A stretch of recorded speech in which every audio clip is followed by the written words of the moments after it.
introduzca a ustedes al doctor David Chacón Hernández de la Universidad Autónoma Metropolitana, quien nos presentará su tema: ausencia de la función social de la propiedad en la iniciativa de la reforma a la legislación agraria. Y leeré una pequeña reseña curricular del doctor. Él es profesor investigador titular por oposición de tiempo completo en el Departamento de Derecho de la UAM Azcapotzalco. Tiene su licenciatura por la Universidad Autónoma Metropolitana y estudios de especialidad en Derechos Sociales, maestría y doctorado en Derecho en la UNAM. Estudios sobre formación de estudios sobre formación de la docencia en el Centro de Investigación y Servicios Educativos CICE de la UNAM, estudios de doctorado en Derechos Humanos, Problemas Actuales en la Universidad de Valencia, España, ponente en diversos foros académicos de carácter nacional e internacional, publicaciones en diversos temas sobre derechos sociales y derechos humanos en revistas y libros especializados, miembro del Sistema Nacional de Investigadores. Él se desempeñó como jefe del área de Derecho Económico en el Departamento de Derecho de la UAM. Ha sido asesor en promoción de los derechos humanos en la Procuraduría General de la República, profesor de posgrado en el Instituto Nacional de Ciencias Penales y otras instituciones de educación superior del país. Fue defensor titular de Derechos Universitarios en la Universidad Autónoma Metropolitana de octubre de 2015 a diciembre de 2016 y ha sido consultor de las Naciones Unidas en la Oficina de Chiapas sobre problemas de desplazamiento interno forzado y sobre sistema de justicia. Lo dejo con ellos, maestro. Gracias, muy amable. Buenos días todavía. A mí me ha preocupado desde hace muchos años el problema agrario. He impartido clases a nivel licenciatura y posgrado sobre eso, y concuerdo con quien me antecedió en la palabra.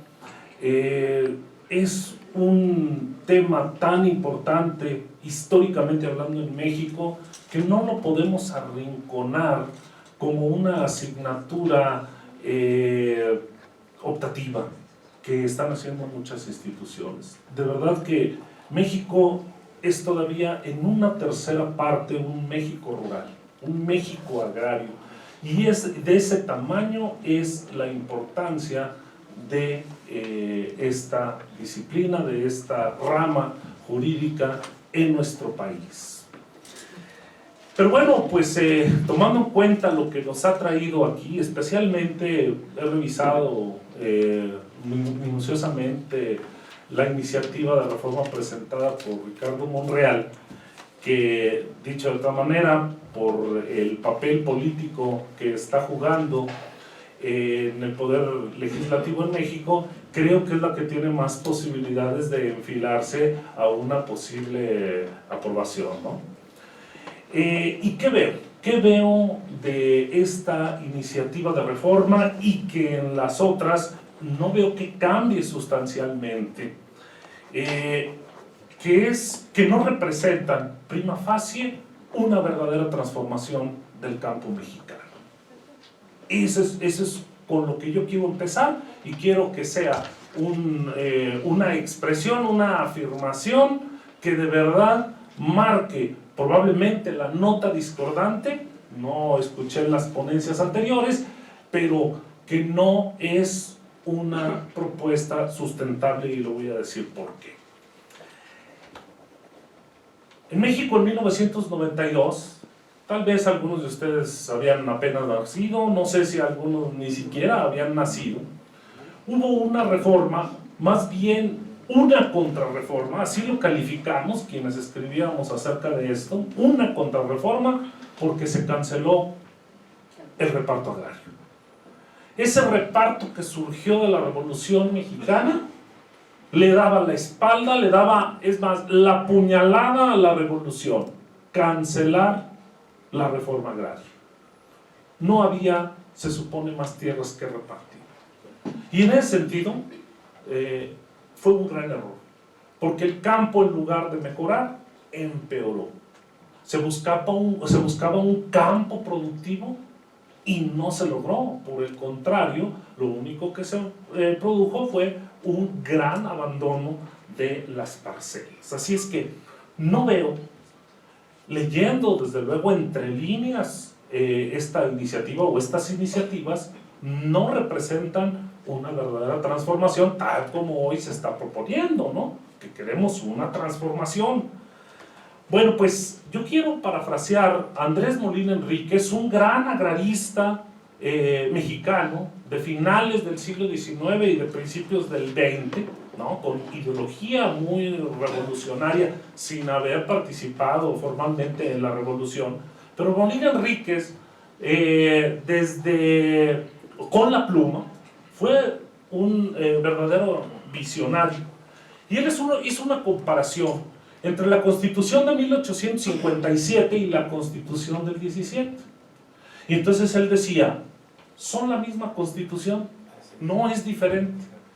Si observamos los artículos, cada uno, las garantías individuales, la posición orgánica del Estado, los poderes, es la misma Constitución, no cambian. Algunos artículos prácticamente hasta se vuelven a repetir.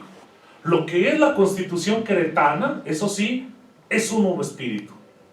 Y ese espíritu estaba basado en las dos grandes garantías, la de los derechos laborales del artículo 123 y la del reparto agrario del artículo 27. Utilizo esta paráfrasis para decir, ¿qué representa la ley agraria del 92 que hoy está vigente, la que propuso Salinas, con esta iniciativa, si pudiera llegar a tener éxito? Que no lo dudo, pudiera llegar a tener éxito. Son la misma ley. Son la misma ley. Pero ¿saben qué? Con el mismo espíritu. ¿Qué tipo de espíritu? Pues un espíritu proliberal.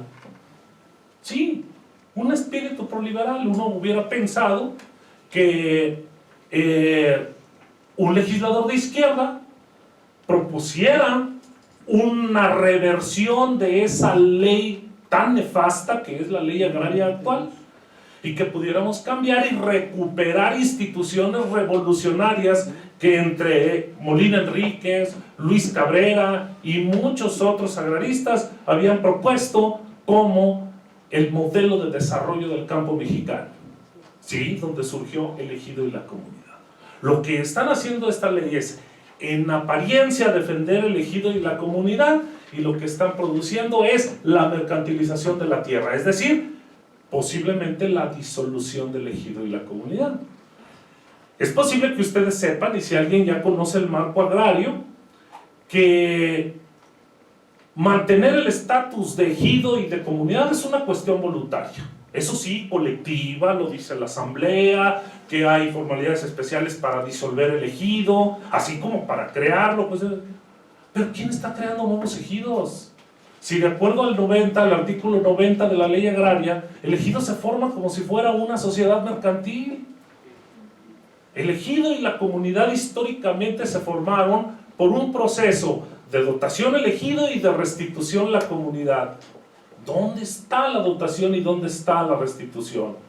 Prácticamente eso terminó a razón del fenómeno del rezago agrario, donde los tribunales dijeron, pues ya está todo. Salvo que hubiera un despojo nuevo, la restitución pudiera ser posible, pero pues ya no hay procesos de dotación. Y mucho tiene que ver porque a la reforma agraria, al derecho agrario y a la ley agraria se les quitó la función social de la propiedad. ¿Qué es la función? La voy a explicar. La función social que planteó Molina Enríquez, que también venía de una tesis de un abogado francés, Léon Duguay, ¿no? Tiene una conferencia muy famosa de 1906, si ustedes la quieren ubicar, la tesis de la función social de la propiedad, donde decía, ¿para qué fue hecha o para qué fue creada la propiedad social? ¿O para qué fue creado un objeto, por ejemplo, una casa? Para habitarse. Y la tierra rural para producirse. La función social consiste en obligar al propietario o al tenedor, ya sea posesionario o titular, como en el caso de nuestras instituciones sociales, a producirla. Y si no la produzco, entonces puede afectarse. ¿De qué manera? Pues el Estado puede expropiarla para otorgársela a otra persona que sí habite la casa o que sí produzca la tierra. ¿Cierto? Así con las industrias, así con los objetos. Para eso fueron creados, para un fin. Y si el fin no se está cumpliendo, entonces hay que hacer que el fin se cumpla. A fin de cuentas, el derecho no solo son libertades, ¿no es cierto? El derecho entraña obligaciones y prohibiciones.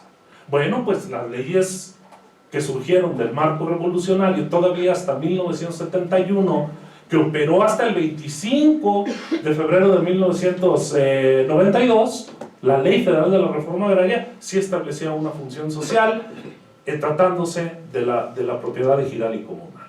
¿Cuál era? ¿Eres un ejidatario con la asignación de una parcela o eres un comunero con la asignación precisamente de una parcela? Estás obligado a cultivar. Un año que no la cultives, se te suspenden tus derechos agrarios. 2 años que no la cultives, se te privan tus derechos agrarios, ¿no es cierto? Bien, ¿qué hizo la reforma del 92? Dijo, vamos a darle libertad al campesino.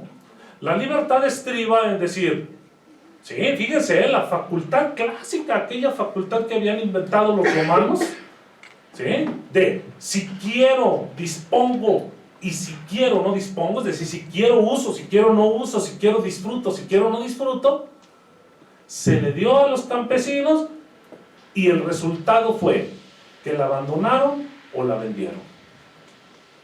Allí en los prolegómenos de la iniciativa, ¿no? Ahí en el marco de referencia, si ya la leyeron, está que prácticamente los ejidos y las comunidades están sustentadas en las tierras de uso común, no en las tierras parceladas. ¿Por qué? Porque las tierras parceladas ya fueron adoptado el dominio pleno, ya son propiedad privada. Y me consta, porque he visitado muchos ejidos, y el resultado es el mismo. Quienes tenían asignado una parcela, al no existir la función social de la propiedad, ya la transmitieron o ya son propietarios privados con escrituras inscritas, no en el RAN, en el Registro Público de la Propiedad. ¿Cuál fue el efecto? La privatización. Reconozco que en 1992, 93, 94, no me dejará mentir el doctor Sámano que viene en la siguiente mesa, vaticinábamos que iba a haber una gran concentración de la propiedad rural, lo cual no pasó.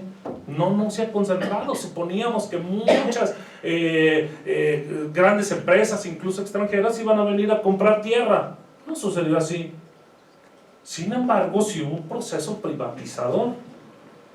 Las parcelas son ahora propiedad privada, que no tienen función social. ¿Y qué pasa ahora? No producimos, ni siquiera con los subsidios del programa, ¿no? Todo ha sido una gran mentira. Se reciben los subsidios, que son muy poquitos, pero no se produce. Se dice que se produce. Y seguimos importando maíz, siendo, fíjense, una nación donde se originó el maíz, donde surgió el maíz. Aquí lo descubrimos y lo domesticamos. Bien, el frijol y el sorgo y muchos cereales los seguimos importando. ¿Por qué? Porque tenemos un campo en el que significativamente, prácticamente, solo produce la gran propiedad privada. Y ahí tenemos, no aprendimos del pasado, no aprendimos de la realidad. ¿Y ahora qué estamos haciendo con esta iniciativa de ley? Creando condiciones, ¿sí?, para que este proceso de mercantilización de la tierra se haga más ágil. Ahora, veamos una cuestión. Tampoco quiero desechar todo lo que a lo mejor mis colegas han dicho y puedan decir. Si nosotros consideramos la funcionalidad del campo tal como está en estos momentos, las iniciativas sí representan una mejora. Insisto, tal como está, con una proyección del campo proliberal, Y que no me vengan a decir que porque existe el ejido y comunidad como propiedad colectiva, eso no es liberal, ¿eh? Es liberal porque se permite la individualización de la propiedad y la circulación de la tierra. ¿Y qué pasó con la reforma agraria? Que era función social, pues no la hemos recuperado. Se decía que no había tierra que repartir y les voy a decir que sí había.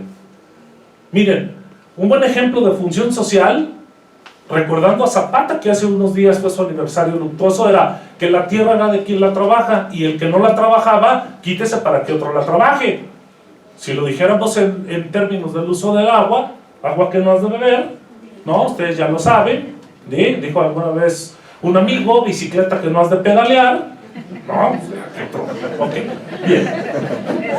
El ideal zapatista era la tierra de quien la trabaja. Bueno, ¿y qué pasa con el proceso de migración? Emigración, hay que decirlo así, pues ese es el abandono.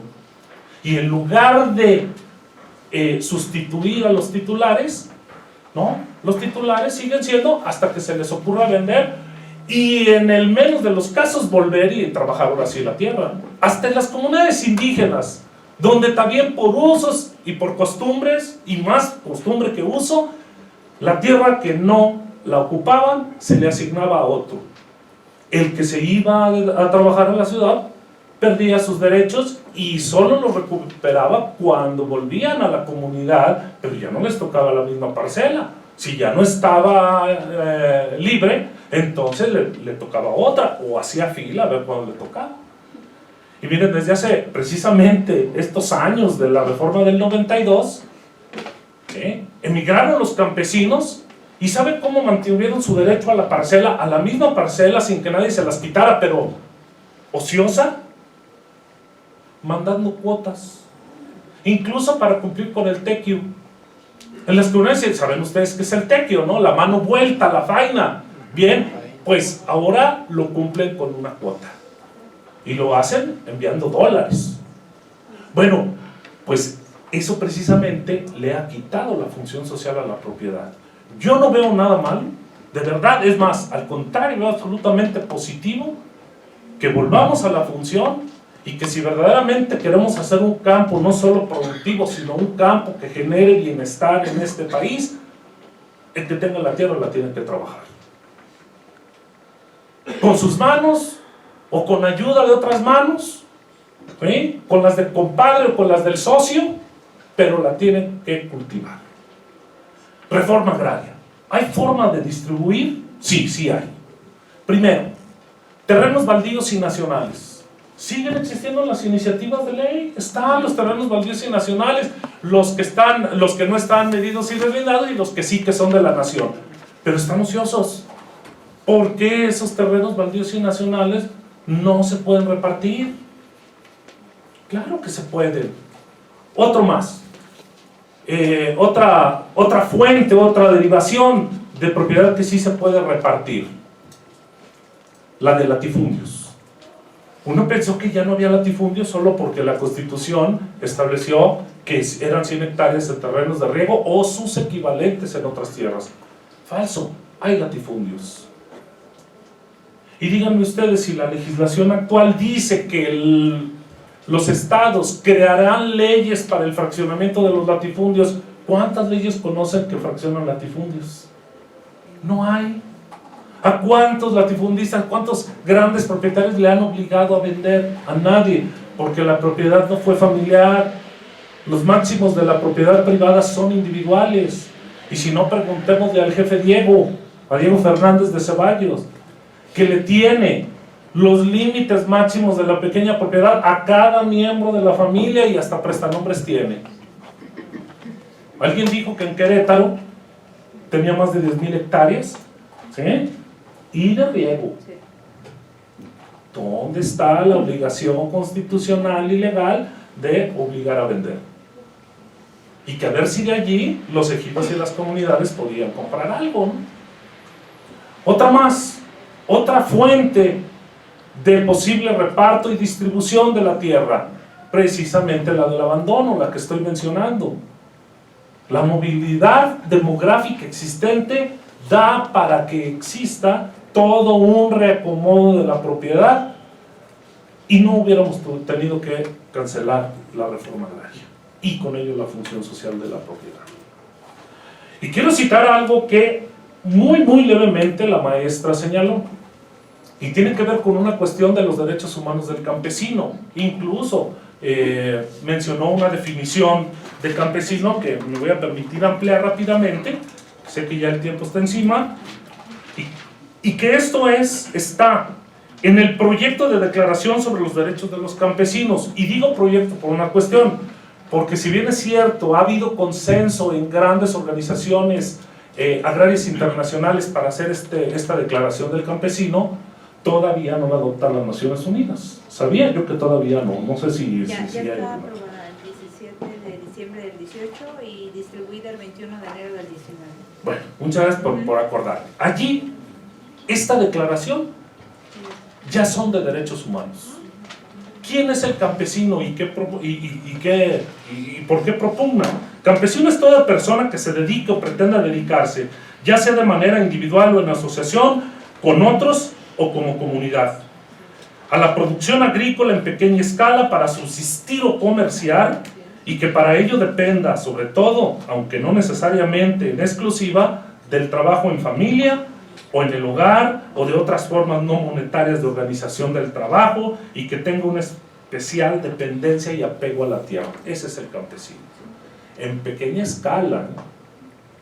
Sí, básicamente está retratando al campesino pobre, pero ese es el campesino de los 30 y tantos millones de campesinos que todavía existen en México, ¿no? Digo, contando mujeres y niños, es cierto, toda la población. Sí, ese es el campesino.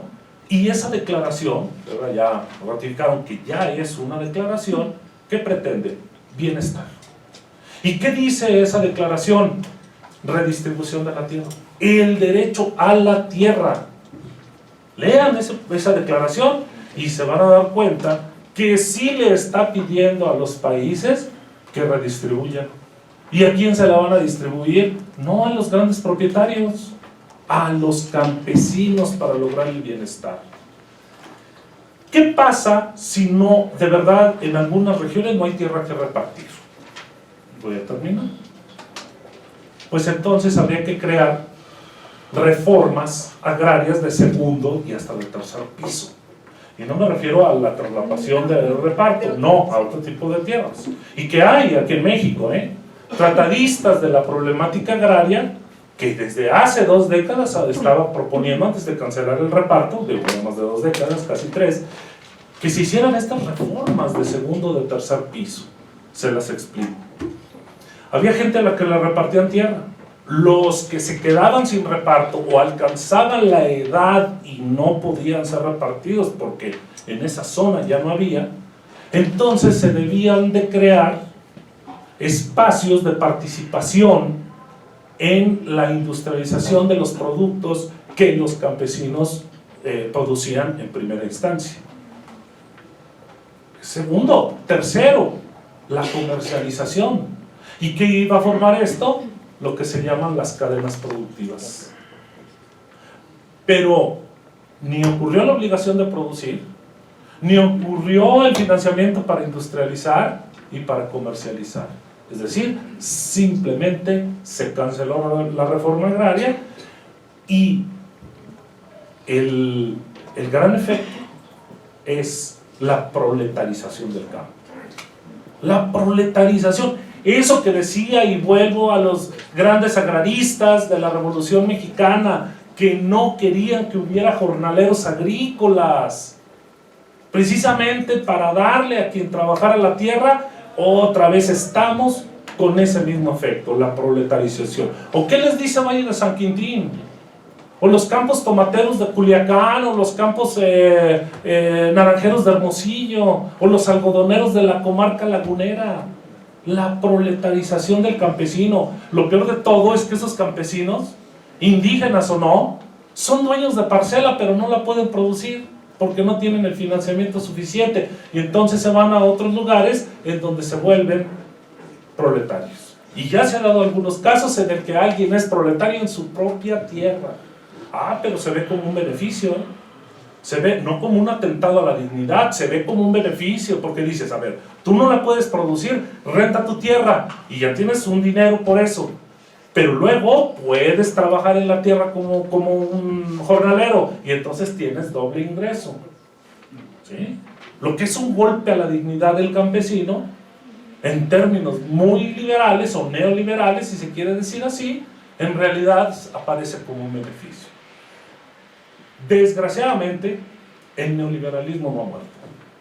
Y a pesar de que ya sabemos quién dijo que se había ya acabado en este país el neoliberalismo, no, hombre, está más vivo que nunca.